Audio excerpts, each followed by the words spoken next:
To register an apprentice in the database, you're first going to go to your apprentice list here. If you have not added any apprentices, it will be empty, but you'll have this Add New Apprentice button. We're going to click it, and it will take us to the apprentice registration page. From here, you're going to enter your apprentice's first and last name, their email, and you're going to assign them a password.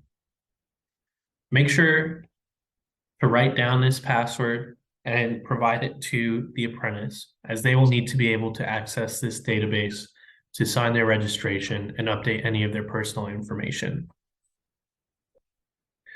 From here, you can add the apprentice's personal information. You can either use the calendar function here, or you can just type in the date. Social Security number is requested, but it's not required. The Department of Labor uses that to track employment trends for individuals who have gone through the apprenticeship program, but is not a requirement to participate. For any of these demographic questions that you may not know the answer for your apprentice, you can just select Did Not Self-Identify. The apprentice will have the opportunity to go in and update their personal information after they log in the first time.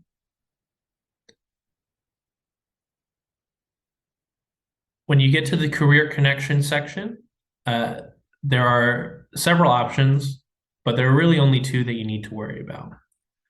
If you are in Colorado, Delaware, Louisiana, Maryland, or Pennsylvania, and you have an apprentice that was referred to you by your state restaurant association, you can select pre-apprenticeship.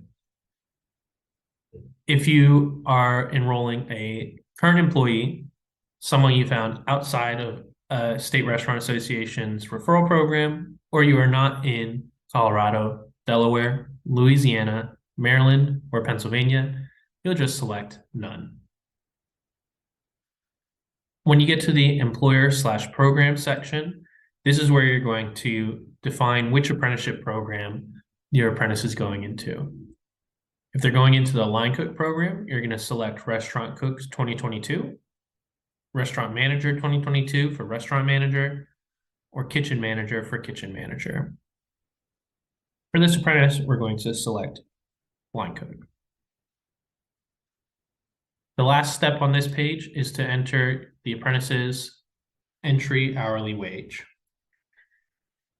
If this is a current employee or an employee that you've hired who might have more than just an entry-level experience, you can put in their current wage instead.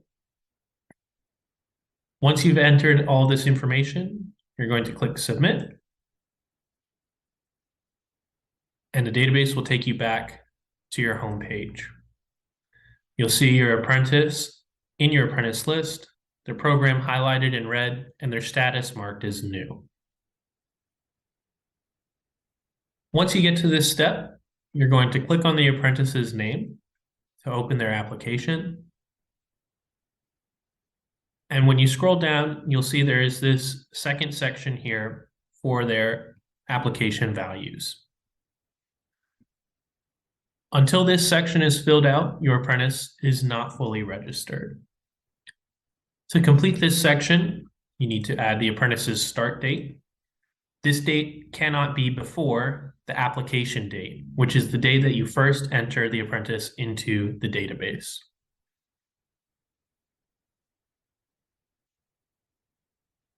Next, we need to put in the apprentice's entry hourly wage again. And then we also need to add the journey worker's wage. The journey worker's wage is the wage that you would pay a well-qualified individual in that position. Sometimes, if this is a new employee, their entry wage will be below that journey worker's wage, and they will work up to that wage through the apprenticeship program.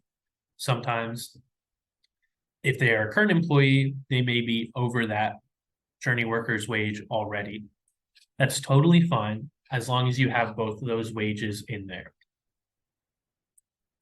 If the apprentice is a current employee, you'll select yes. If they are a new hire, then you will select no. The last section on this page to fill out is the wage schedule.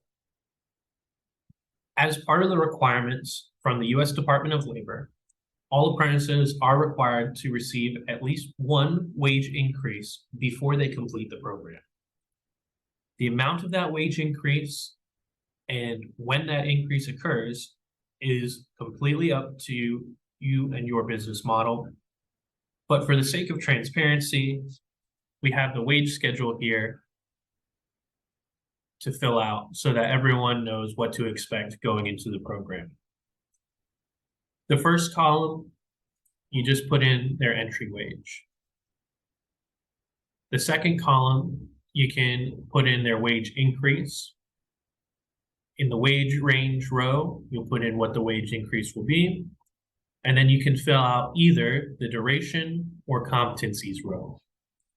For example, it may take 6 months for the apprentice to reach this wage increase, or you may determine that it will be once they complete 50% of the competencies. You don't have to fill out both of these rows. You can choose one or the other, and then also put in the wage range. You can also put in a second wage increase if you'd like, but we only require one. Once all of this information has been filled out, you can click the Update button to save your changes. And again, the green box means everything's saved successfully.